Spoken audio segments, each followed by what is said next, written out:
नमस्ते, सुप्रभातम, good morning to all of you. Brahmgeet guidance nursing classes के इस ऑनलाइन प्लेटफॉर्म पर आपका एक बार फिर स्वागत है। आज हम एक बहुत ही मोस्ट इम्पोर्टेंट टॉपिक पर चर्चा करेंगे जो एग्जाम पॉइंट ऑफ व्यू से काफी ज्यादा महत्वपूर्ण है और तमाम नर्सिंग प्रतियोगी परीक्षाओं में इस टॉपिक से एक क्वेश्चन तो अवश्य आता ही है। तो आज हम चर्चा करेंगे बैड सोर की। पिछली वीडियो में हमने टाइप ऑफ बैड पढ़ा था और वहीं से फिर मैं कंटिन्यूअस वे में बैड सोर को लेके आया हूं। तो आज हम बात करेंगे बैड सोर की।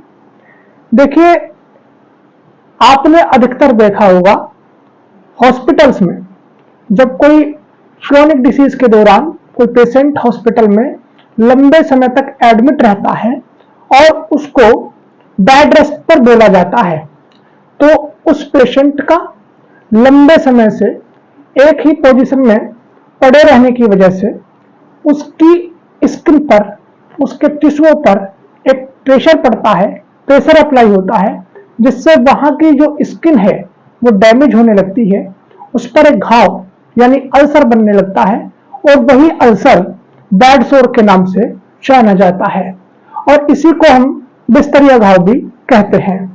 आइए अब हम बात करते हैं बिस्तरिया घाव की। बिस्तरिया घाव क्या है, तो हम देखते हैं इंजरी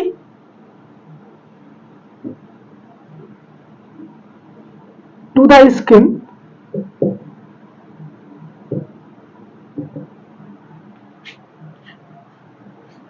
और muscles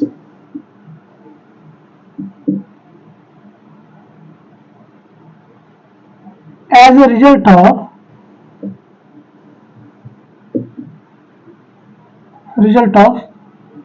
pressure and friction।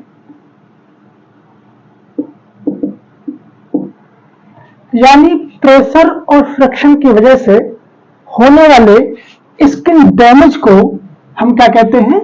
Bad सोर कहते हैं। बैड सोर को दो अन्य नामों से भी जाना जाता है।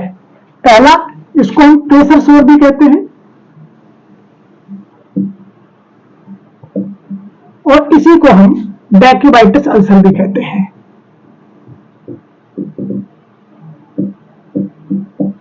इसी को हम बैक्यूबाइटिस अल्सर भी कहते हैं। अब हम इसकी एक और डेफिनेशन को देखते हैं।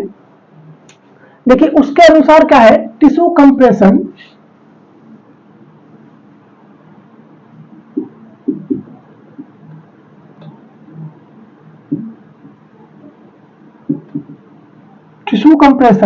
व अपर्याप्त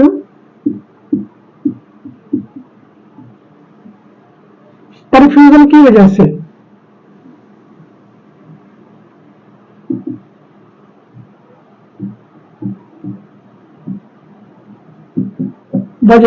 होने वाले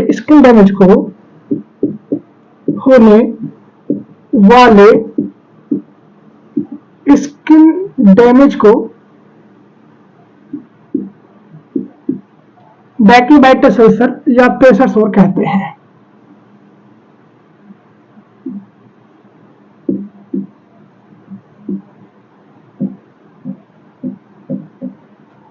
प्रत्येक टॉपिक को बहुत ध्यान से देखेंगे, नोट्स बनाते चलेंगे। अगर नोट्स नहीं बना रहे हैं तो इनका स्क्रीनशॉट अवश्य रखेंगे। हमने क्या कहा यहाँ पे कि टिश्यू कंप्रेशन व अपर्याप्त परफ्यूजन की वजह से होने वाले स्किन डैमेज को हम प्रेशर सोर कहते हैं।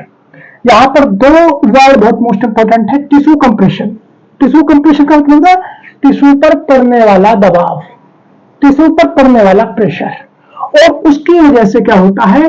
जो परफ्यूजन है वो डिस्टर्ब हो जाता है, वो अपर्याप्त हो जाता है, जिसकी वजह से क्या होता है? वहां पर स्किन डैमेज होने लगती है और वो एक वुंड, घाव का रूप ले लेती है, जिसे हम क्या कहते हैं?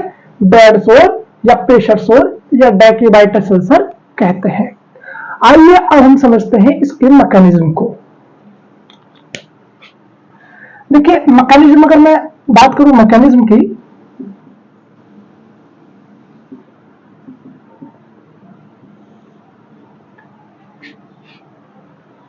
हमारे शरीर में लंग्स होते हैं,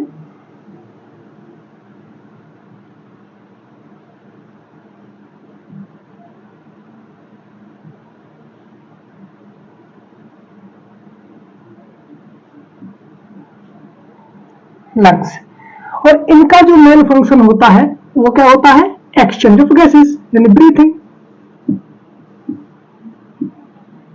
एक्सचेंज ऑफ गैसेस। जो हमारे शरीर में लंग्स होते हैं उनका मेन फंक्शन है एक्सचेंज ऑफ गैसेस, यानी इसको समझेंगे, ऑक्सीजन वातावरण से ब्लड में मिक्स करना, O2 को कहां करते हैं? O2 को मिक्स करते हैं ब्लड में, और वापस ब्लड से CO2 को यानी कार्बन डाइऑक्साइड को बाहर निकालना, एक्सक्रिएट आउट करना, यानी ऑक्सीजन को इनटेक करना, ब्लड में मिक्स करना और कार्बन डाइऑक्साइड को बाहर निकालना। इस फिजियोलॉजी को आप आने वाले लेक्चर्स में अवश्य पढ़ेंगे। अब क्या होता है, जब ऑक्सीजन ब्लड में मिक्स हो जाती है, O2 ब्लड, इस ब्लड को कहते हैं ऑक्सीजनेटेड ब्लड।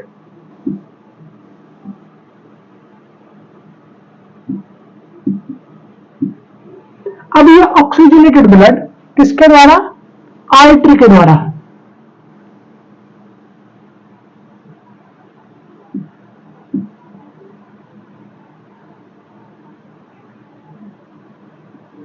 आर्टरी के द्वारा, और आर्टरी से किसके द्वारा? कैपिलरी के द्वारा, यानी कि छोटी छोटी टिनी ब्लड वेजल्स होती है, कैपिलरी के द्वारा वो कहां पहुंचा दिया जाता है? टिश्यू में पहुंचा दिया जाता है, टिश्यू या सेल में पहुंचा दिया जाता है।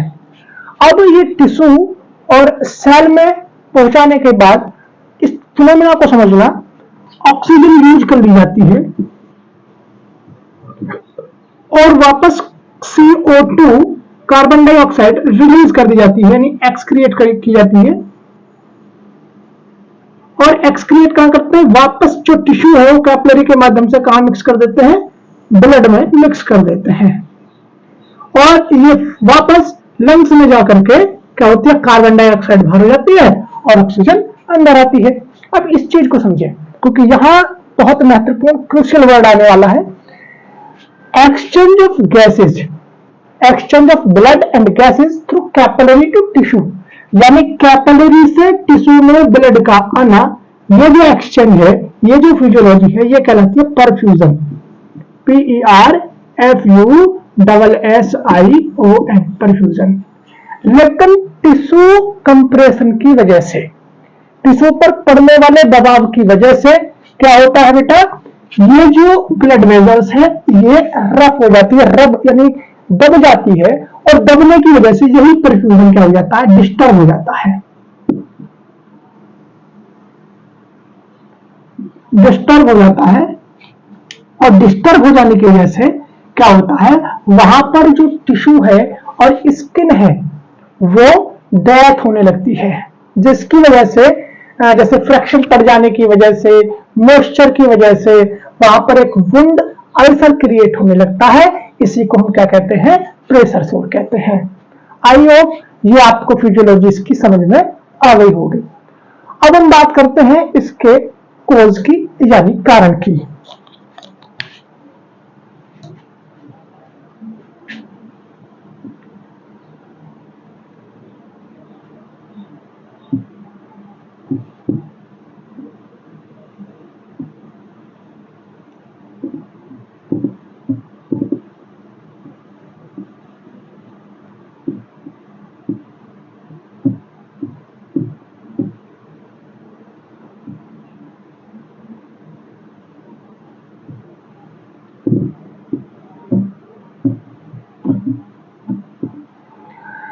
अब हम बात करते हैं बैड सोर के कॉज की। देखिए, कॉज से क्वेश्चन पूछा जाता है और आने की संभावना भी रहती है कि what is the primary cause of bad सोर, बैड सोर का प्राथमिक कारण क्या है।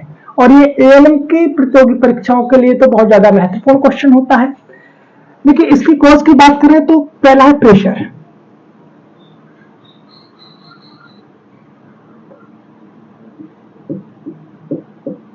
ये क्या है, प्राइमरी कोज है।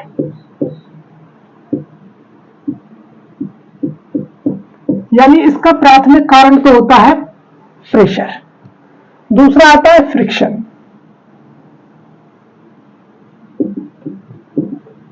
यानी ड्यू टू हार्ड सरफेस।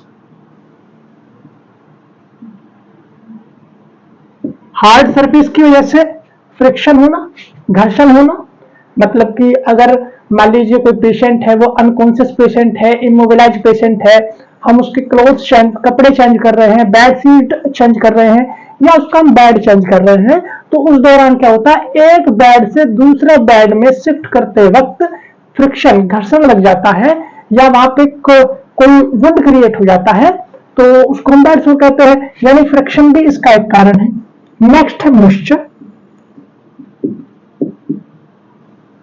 जैसे यूरिन इनकॉन्टिनेंस, यूरिन का निकल जाने की वजह से, फीसिस यानी उसके जो फीसिस होते हैं, यानी पोटी होती है, उसके निकल जाने की वजह से भी आपका आता है मॉइस्चर। यानी मॉइस्चर में मोस्टली किससे, जैसे स्वेटिंग, एक्सेसिव स्वेटिंग हो रही है, यूरिन इनकॉन्टिनेंस यानी यूरिन को वो होल्ड नहीं कर पा रहा है, यूरिन एक्सक्रिएट आउट होता रहता है अपने आप, और वो बिस्तर पे जाता रहता है, हम ध्यान नहीं देते हैं, तो वहां पर क्या होता है, बेड सोर के चांसेस ज्यादा हो जाते हैं।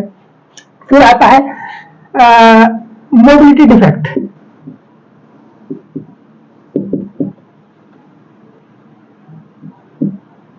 मोबिलिटी डिफेक्ट है या सेंसरी डिफेक्ट है, मोबिलिटी डिफेक्ट भी इसका एक कारण होता है। और फिर नेक्स्ट आता है मालन्यूट्रिशन। और अगर मैं अदर रिस्क फैक्टर की बात करूं, अदर रिस्क फैक्टर में यानी और किसको संभावना है, तो वो है क्रोनिक डिसीज, क्रोनिक इलनेस,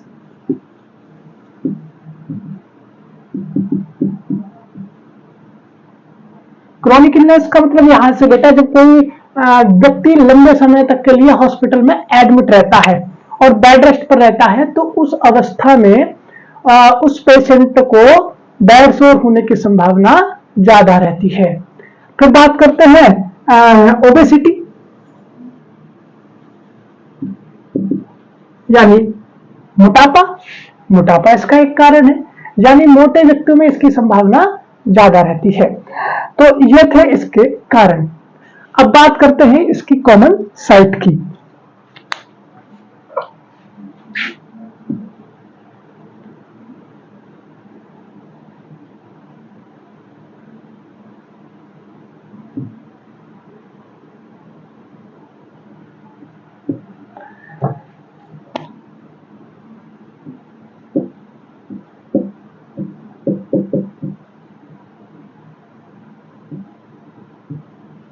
अगर कॉमन साइट ऑफ बेड सोर की बात करें, बिस्तर घाव की कॉमन साइट की बात करें, तो वो है बोनी प्रोमिनेंसेस। क्या होता है, बोनी प्रोमिनेंसेस।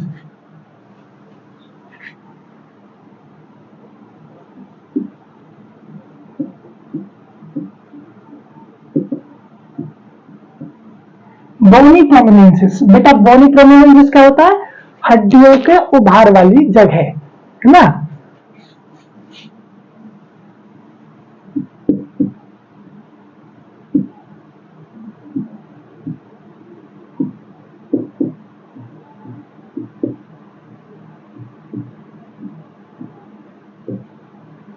बोनी प्रोमिनेंसेस पर होने के चांसेस ज्यादा रहते हैं। इसको हम समझते हैं डिफरेंट पोजीशन के आधार पर। डिफरेंट पोजीशन के आधार पर क्या होता है, जैसे कि मान लीजिए हम हैं प्रोन पोजीशन में,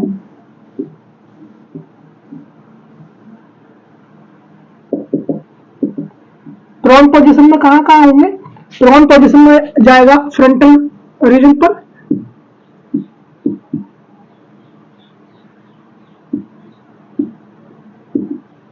फ्रंटल रीजन पर जाएगा, चेस्ट पर जाएगा, उसके बाद आपका नी पर आएगा, उसके बाद आपका शोल्डर पर आएगा। अगर मैं बात करता हूं सुपाइन पोजीशन की,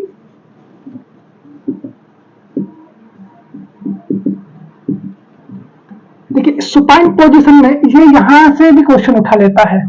वो कहेगा कि एक पेशेंट है, काफी लंबे समय से वो बेड पर एडमिट है और वो सुपाइन पोजीशन में एडमिट है या रेस्ट कर रहा है, तो उसको किस रीजन पर सबसे ज्यादा बेड सोर होने की संभावना ज्यादा रहेगी। याद रखना, जहां प्रेशर अधिक पड़ता होगा वहां पर बेड सोर की संभावना अधिक रहेगी। तो अगर पेशेंट सुपाइन पोजीशन में है तो आएगा ऑक्सीपिटल रीजन,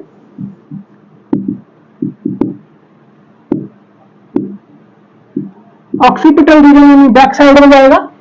उसके बाद हम बात करते हैं स्कैपुला, स्कैपुलर रीजन,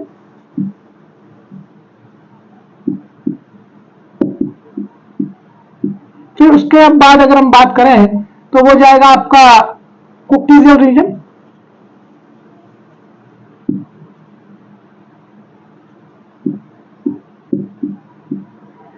फिर नेक्स्ट अगर हम बात करें तो वो आपका जाएगा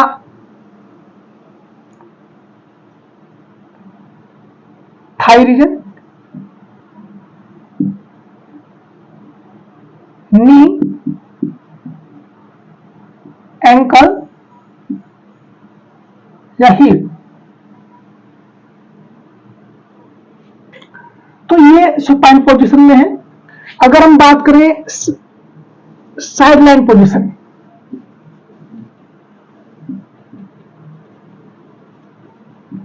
अगर कोई पेशेंट साइड लाइन पोजीशन में है यानी करवट लेकर के लेटा हुआ है, तो उस अवस्था में कहा जाएगा ईयर,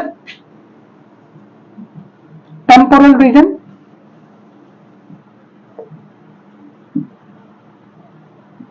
शोल्डर,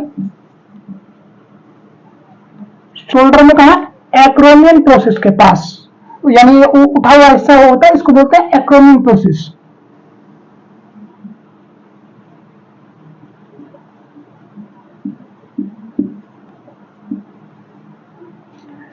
उसके बाद अगर हम बात करें हिप, उसके बाद अगर हम बात करें नेक्स्ट आपका नी लेटर साइड में, उसके बाद में एंकल। तो ये इसके साइट है, कॉमन साइट है जहां पर बेड सोर होने की संभावना ज्यादा रहती है। आई होप आप इन चीजों को समझ गए होंगे। अगर कॉमन साइट की बात करें, अगर वन वर्ड की बात करूं तो आप कहेंगे बोनी प्रोमिनेंसिस। बोनी प्रोमिनेंसिस पर यानी हड्डियों के उभार वाली जगह पर बेड सोर होने की संभावना ज्यादा रहती है। तो आइए अब हम बात करते हैं इसके स्टेजेस पर, स्टेजेस ऑफ बेड सोर पर।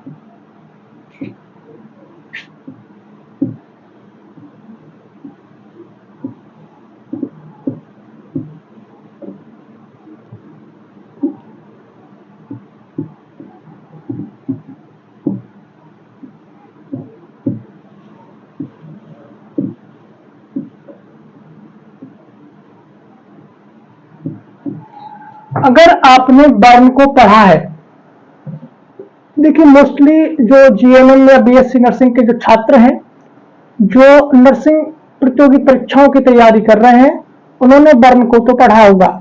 और एएनएम के पॉइंट ऑफ व्यू से देखें तो एएनएम को शायद पीएचसी में बर्न पढ़ाया जाता होगा, और उसमें आपने पढ़ा होगा type of burn.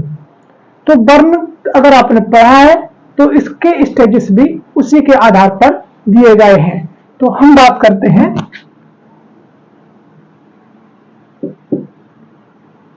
Stages of bed सोर की। देखिए स्टेजेस ऑफ बेड सोर की अगर हम बात करें तो स्टेजेस ऑफ बेड सोर में बेड सोर 4 कैटेगरी में, 4 स्टेजेस में डिवाइड किए गए हैं। आइए सबसे पहले हम समझाते हैं कि ये स्टेजेस किस आधार पर डिवाइड किए गए हैं।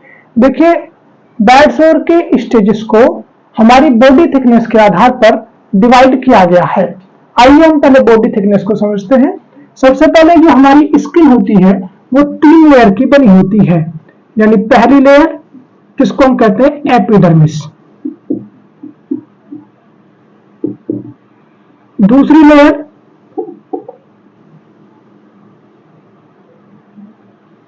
जिसको कहते हैं हम डर्मिस, तीसरी लेयर जिसको कहते हैं हाइपोडर्मिस। हाइपोडर्मिस, इसको हम सबक्यूटेनियस लेयर भी कहते हैं। क्या कहते हैं? Subcutaneous layer. इसके नीचे होती है आपकी मसल्स,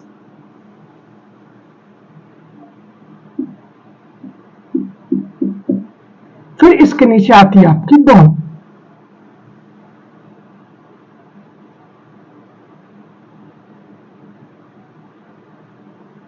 इसके नीचे आपकी आती है फिर बोन।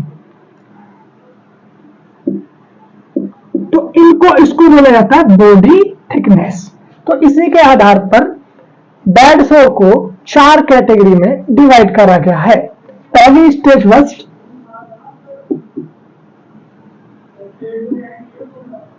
यानी इस पे क्या होता है,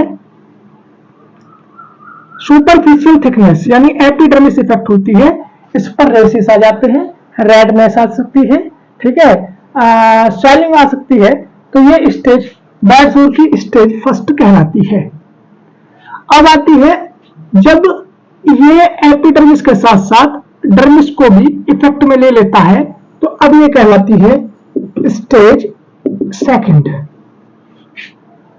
स्टेज सेकंड, जब ये अवस्था थोड़ी और क्रोनिक हो जाती है और ये एपिडर्मिस, डर्मिस और हाइपोडर्मिस अर्थात स्किन की तीनों लेयर को इफेक्ट कर लेता है, तो ये कहलाता है आपकी स्टेज थर्ड। फिर उसके बाद अगर हम बात करें स्टेज 4 की, तो स्टेज 4 में आपकी epidermis, dermis, hypodermis, muscles including bone, यानी इसमें हमारी total full thickness, body thickness आ जाती है। यानी इससे इफेक्ट होती है एपिडर्मिस, डर्मिस, हाइपोडर्मिस, मसल्स और बोन। इससे यहां पर डिस्चार्ज परफ्यूज होने लगता है, तो ये कहलाती है stage 4। Stage second, stage third और स्टेज 4। अब बात करते हैं अनमेजरेबल स्टेज की।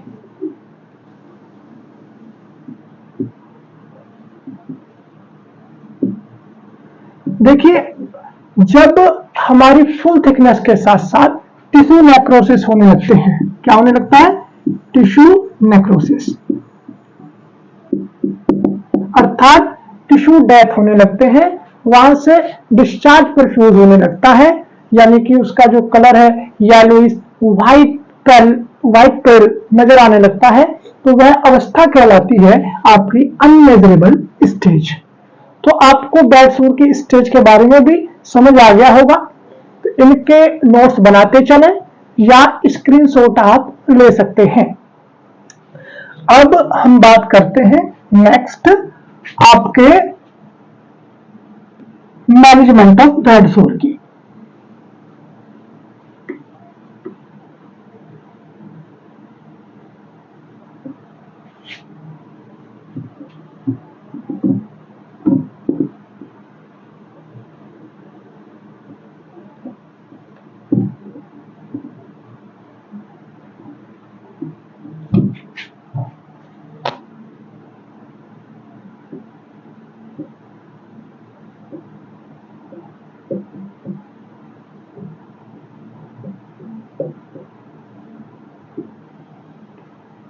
देखिए, बेड सोर का मैनेजमेंट किस प्रकार किया जाता है, अब हम उसकी चर्चा करेंगे। तो आइए हम बात करते हैं मैनेजमेंट ऑफ बेड सोर की। तो सबसे पहले बेड सोर हो जाने पर पेशेंट को 100 वाट के बल्ब से लगभग 10 मिनट तक उसकी सिकाई करनी है। क्या करना है? Apply heat.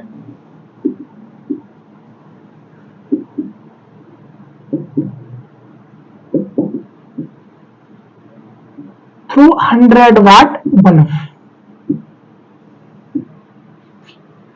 और इस बल्ब की दूरी कितनी होनी चाहिए? 40 से 60 सेंटीमीटर होनी चाहिए। और कितने टाइम तक के लिए करना है?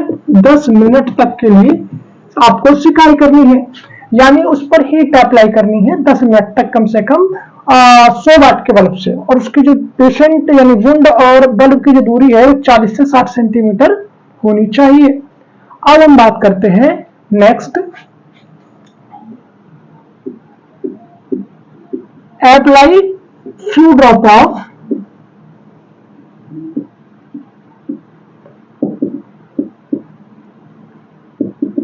यानी पेशेंट के घाव पर कुछ ड्रॉप इंसुलिन की हमें डालनी है। उसके बाद नेक्स्ट अगर हम बात करें, पेशेंट के घाव को अगर नेक्रोसिस, टिश्यू नेक्रोसिस यानी टिश्यू डेथ हो गए हैं, उनको साफ करने के लिए यानी ड्रेसिंग के दौरान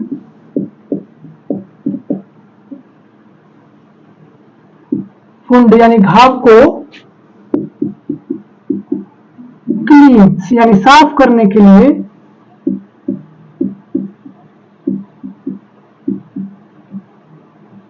हाइड्रोजन पेरोक्साइड यानी H2O2 का प्रयोग करना चाहिए।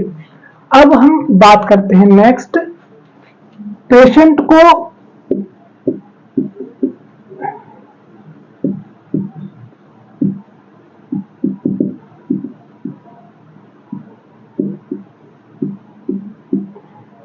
प्रत्येक 2 घंटे में पेशेंट की हमें पोजीशन चेंज करते रहनी चाहिए। यानी अगर पेशेंट अनकॉन्शियस है, इमोबिलाइज है, वो अपने आप से मूवमेंट नहीं कर सकता है, तो हमें पेशेंट को प्रत्येक 2 घंटे में क्या करना है, उसकी पोजीशन को चेंज करना है। अब हम बात करते हैं नेक्स्ट कि हमें पेशेंट को क्या करना, बैक केयर प्रोवाइड करनी है, प्रोवाइड बैक केयर, उसको बैक केयर प्रोवाइड करनी है, लाइक दैट बैक मसाज आदि करनी है। फिर उसके बाद नेक्स्ट अगर हम बात करें, प्रोवाइड एक्सरसाइज यानी उसको बैक एक्सरसाइज प्रोवाइड करानी है।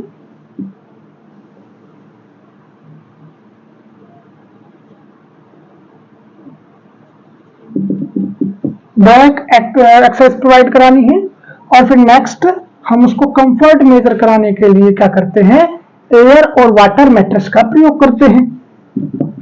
एयर और वाटर मैट्रेस का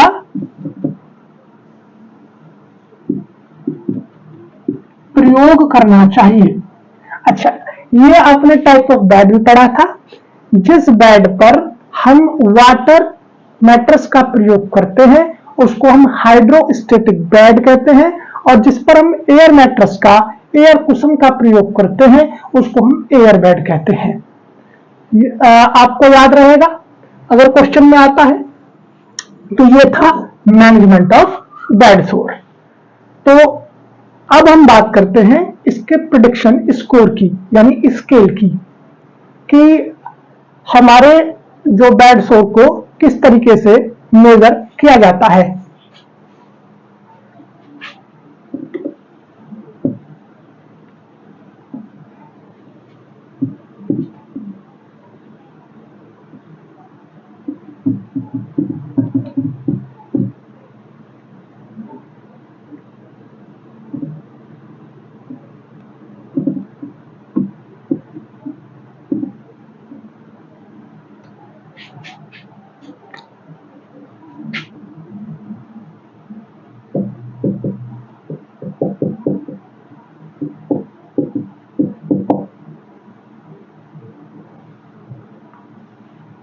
अब हम बात करेंगे ब्रेडन स्केल की। देखिए, ब्रेडन स्केल अगर हम बात करें, इसको इन्वेंटेड किसने किया था, बारबरा ब्रेडन ने। Invented by Barbara Brydon.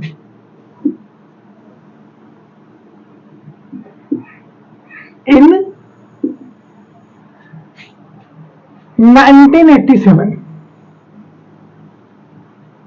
1987 में बारबरा ब्रेडन ने इसको डिस्कवर किया था और नैन्सी ब्रेगस्ट्रॉम ने इनकी हेल्प की थी।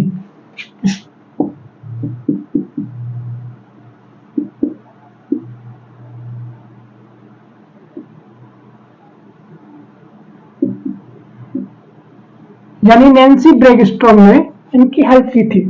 देखिए, बैड सोर के प्रोडिक्शन को पता करने के लिए, यानी कि उस पेशेंट को बैड सोर हो सकता है या नहीं, उसको मेजर करने के लिए हम ब्रेडन स्केल का इस्तेमाल करते हैं। और ब्रेडन स्केल को जो इन्वेंटेड किया था, डिस्कवर किया था, वो थे बारबरा ब्रेडन, और उनकी हेल्प की थी नैन्सी ब्रैगस्ट्रॉम ने। कब की थी? 1987 में इसको इन्वेंटेड किया गया था। अब हम बात करें इसके यूज की। अगर हम यूज की बात करें तो for risk, for protection, for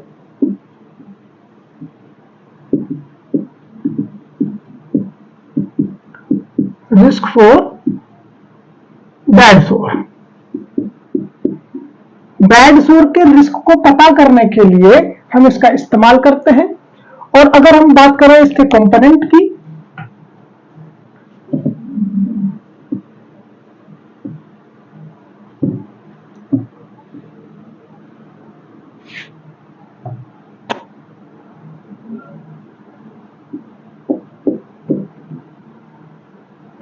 component की तो कितने कंपोनेंट होते हैं इसके? 6 कंपोनेंट होते हैं। कौन कौन से होते हैं? पहला कंपोनेंट होता है सेंसरी परसेप्शन।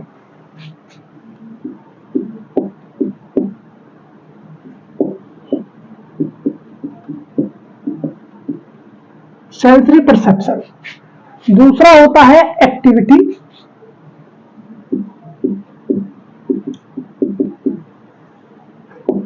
तीसरा आपका होता है मॉइस्चर।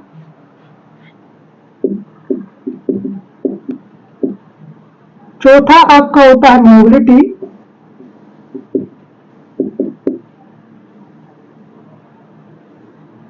पांचवा आपका होता है फ्रिक्शन, सॉरी न्यूट्रिशन। और छठा आपका होता है फ्रिक्शन।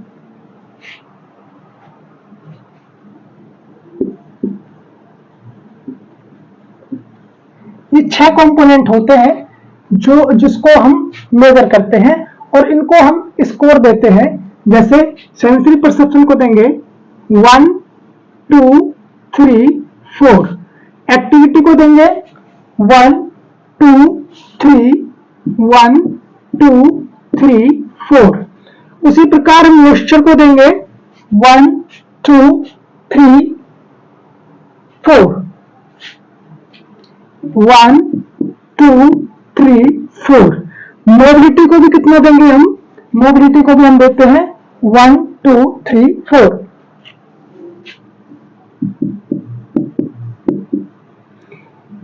इसको भी हम देंगे 1, 2, 3, 4। फ्रैक्शन को देते हैं हम 3, 1, 2 और 3। फ्रैक्शन को कितना देते हैं हम? 3। तो अगर हम देखते हैं यहां पर इसका मैक्सिमम स्कोर कितना हो जाता है? मैक्सिमम स्कोर हो जाता है इसका 4, 4, 4, 4, 4 और 3, यानी मैक्सिमम स्कोर हो जाता है 23। और इसका मिनिमम स्कोर कितना हो जाता है? मिनिमम स्कोर हो जाता है इसका 1, 2, 3, 4, 5, 6। कितना होता है? 6। अब इसके हम रिजल्ट की बात करें।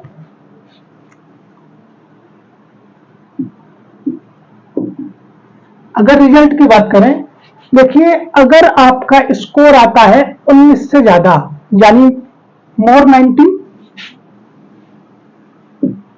स्कोर आता है,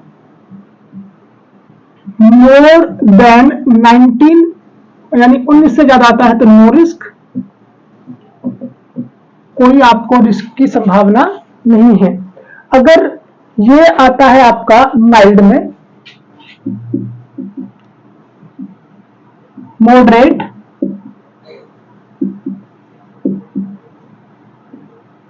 सिवियर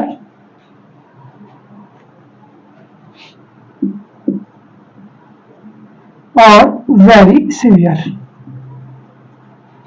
तो माइल्ड में क्या आता है? अगर आपका स्कोर 18 से 15 यानी 18 से 15 के बीच में है तो वो माइल्ड है। और अगर आपका स्कोर 13 से 14 है तो वो मॉडरेट है। अगर आपका स्कोर 10 to 12 है तो वो सीवियर है। और आपका स्कोर अगर 9 बिलो 9 है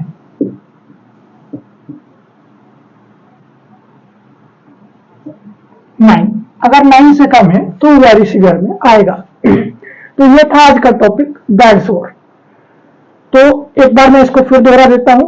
बैड सोर वह अवस्था जब कोई पेशेंट लंबे समय से बेड पर एक ही जगह एडमिट रहता है और वो अपनी पोजीशन चेंज नहीं कर पाता, तो वहां पर प्रेशर की वजह से एक वुंड क्रिएट हो जाता है जिसको हम बिस्तरिया घाव कहते हैं।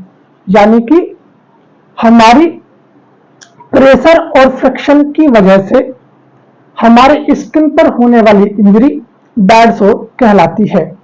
बात करते हैं इसके कोज की, तो इसके मुख्य कोज है प्रेशर, फ्रिक्शन, मॉइस्चर, सेंसरी या मोबिलिटी डिफेक्ट, माल न्यूट्रिशन आदि इसके कारण है। अगर मैं कॉमन साइट की बात करूं तो वन वर्ड की बात करूं तो बोनी प्रोमिनेंसेस, अर्थात हड्डियों की उभार वाली जगह पर बैड सोर होने के चांसेस ज्यादा रहते हैं। अगर मैं स्टेजेस की बात करूं तो ये 4 स्टेज में डिवाइड होता है। स्टेज फर्स्ट, यह एपिडर्मिस को इफेक्ट करता है।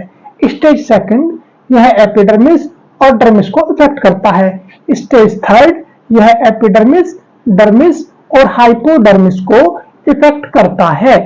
नेक्स्ट आता है आपका स्टेज 4, यह हमारी कंप्लीट बॉडी थिकनेस अर्थात एपिडर्मिस, डर्मिस, हाइपोडर्मिस, मसल्स और बोन को इफेक्ट करता है। अनमेजरेबल स्टेज में हमारे जो टिश्यू है वो डेथ होने लगते हैं। अब हम बात करते हैं ट्रीटमेंट की। तो सबसे पहले हम प्रेशर सोर पर हीट अप्लाई करते हैं, यानी 100 वाट के बल्ब से कम 10 मिनट तक 40 से 60 सेंटीमीटर की दूरी से हम सिकाई करते हैं। उसके बाद हम उस वुंड पर कुछ ड्रॉप इंसुलिन की डालते हैं। तीसरे स्टेप में हम वुंड की ड्रेसिंग करने के लिए, डेथ टिश्यू को साफ करने के लिए हाइड्रोजन पेरोक्साइड यानी H2O2 का प्रयोग करते हैं। उसके बाद हम बैक केयर प्रोवाइड करते हैं, बैक मसाज प्रोवाइड करते हैं। उसके बाद अगर हम बात करें तो पेशेंट को कंफर्ट मेजर कराने के लिए एयर या वाटर मैट्रेस का प्रयोग करते हैं। तो ये था आज का टॉपिक बैड सोर। मैं उम्मीद करता हूं आपको पसंद आया होगा। हालांकि इन सभी लेक्चर्स के रिटन नोट्स आपको प्रोवाइड करा दिए जाएंगे। हमसे जुड़ने के लिए हमारे दिए गए व्हाट्सएप नंबर से अवश्य संपर्क करें। Thank you.